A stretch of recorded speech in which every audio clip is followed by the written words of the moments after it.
e possa ou te procurar, né, ou procurar a gente, ou, às vezes, assistir a resolução, né, de como você fez para resolver esse problema, para trazer para a realidade delas, que isso também acontece bastante, né. Então, eh, assim, você fala que o seu ponto alto ali é entendimento de pessoas, entender comportamentos e tudo mais, e isso demanda tempo, demanda muito estudo e tudo mais.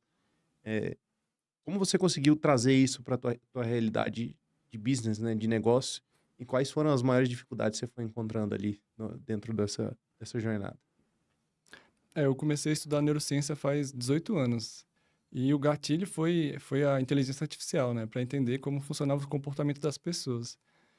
E em 2010 eu fiz um curso de psicologia na UNB, e isso ajudou a ter mais ferramentas, né. Então, ah, quando eu fui para o mundo das startups, que eu fui de fato entender a grande diferença do que plantam na nossa cabeça nos modelos tradicionais de empresas e nas escolas. O principal ponto é você poder errar. E a diversidade faz com que seja fácil errar. Ou seja, o caminho de aprendizado é errando, não tem jeito. E meio que a escola punia quem errava, a empresa, todo mundo tem medo de inovar porque não pode errar. Você quer garantir seu emprego, tu não quer que você pode ser promovido, mas tem um certo limite de quanto que você pode errar. Você tem que ser promovido acertando. E isso é um mundo totalmente diferente de uma startup. E é por isso que uma grande empresa cria um spin-off ou compra startups. Porque a cultura de uma empresa, ela é fundamentada em pessoas. E se a hierarquia faz com que as pessoas fiquem com medo, inovação vai ser É muito algo difícil. muito difícil de ser realizado. E mais difícil ainda de você, por exemplo, a pessoa falar, design thinking, tá, faz lá um processo de ideias e joga para outras pessoas aleatórias executar. Aí já começou errado. Então, se a pessoa que vai fazer o design thinking não ouviu ninguém, só é na cabeça de gestores que essas ideias vão ser teoricamente validadas de grandes executivos, a experiência de 30 anos desse executivo vai se tornar um, porque ele está 30 anos fazendo mais do mesmo. Ou seja, ele não aumentou o seu poder de somar conhecimentos. Esse, para mim, é um ponto importante.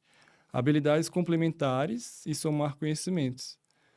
Que quando você está disposto a errar e abaixar seu ego e ver que você, tipo, por exemplo, no meu caso, eu já passei por muitas montanhas russas de aprendizado, de você, eu aprendi tanta coisa nesse ponto.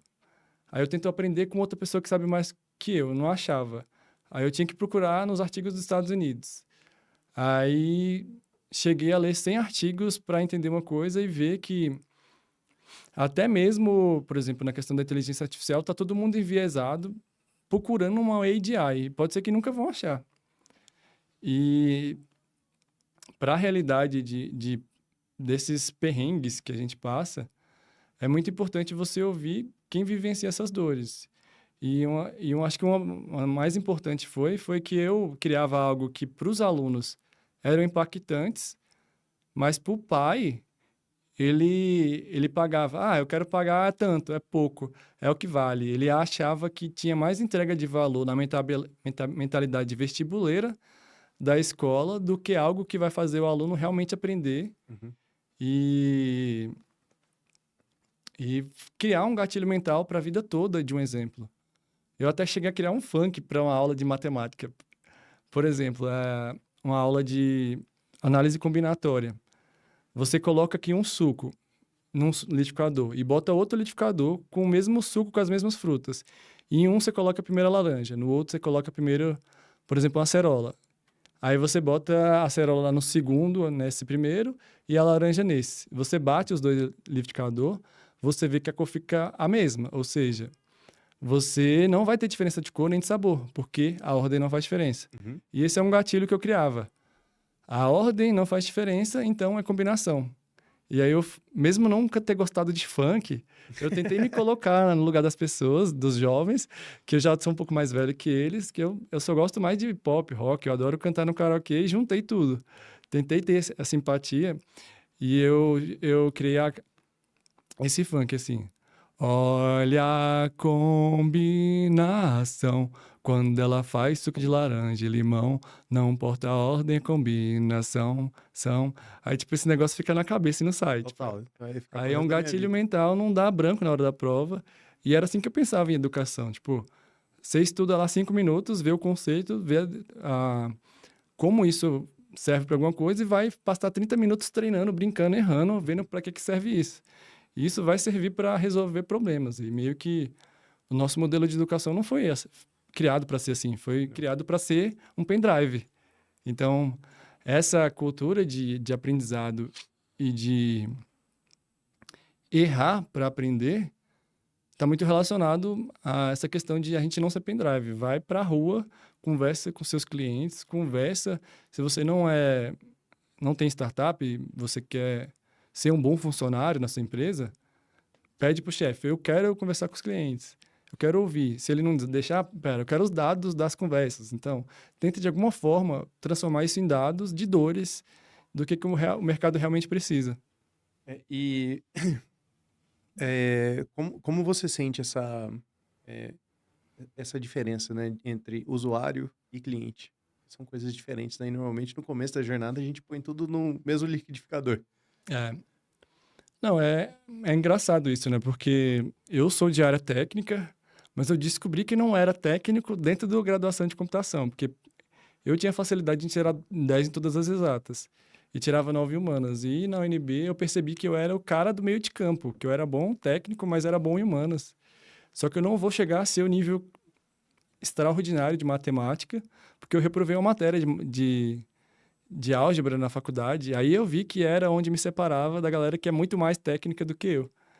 E para conectar esses pontos, eu acho que é o que a Cotidiano pregava, né? As habilidades complementares de você ter alguém que é técnico, alguém que é o comercial que vai transformar a venda em emocional, e aí o cara que é o terceiro que vai complementar esse perfil, e hoje em dia tem o quarto também, né?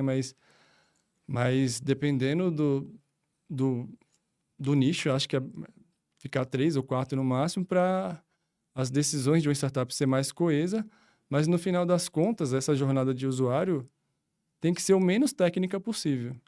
Porque se você deixar o programador desenvolver a solução sozinho, ele vai desenvolver a solução. Quando terminar, ele vai descobrir que o cliente não queria isso. Ou seja, perdeu um tempo no desenvolvimento, vai ter que fazer tudo de novo. E às vezes, mesmo assim, ele vai errar de novo ainda, porque vai ter o viés de programação. E acho que tu tentar fazer a solução de forma meio que manual, às vezes tu colhe feedback mais do que tentando lançar o foguete sem você ter a estrutura de foguete ainda, né? Uhum. Então, você meio que valida ali com a garrafa de plástico, bota água e faz lançar um metro de altura. Tá bom, você tá aprendendo, não precisa já ter aquele peso mental de você achar que você tem que começar como foguete e combustível de foguete no primeiro dia, e não é. É tudo uma montanha-russa, perrengue, perrengue, perrengue, certo uma vez. Perrengue, perrengue, perrengue, dá certo uma vez. E meio que você precisa criar resiliência para empreender isso. E eu visitei a embaixada de Israel recentemente e eu vi a resiliência que eles têm de ser o lugar com mais startups proporcionalmente à população do mundo e um dos lugares com mais sucesso de startups no mundo. E a cultura deles é de aprendizado com erro. Então, desde criança, a criança sabe que tem que aprender com erro, que é para viver na escassez, no lugar que não tem água, pouco acesso a alimento por consequência, e ele tem que criar soluções inovadoras na escassez.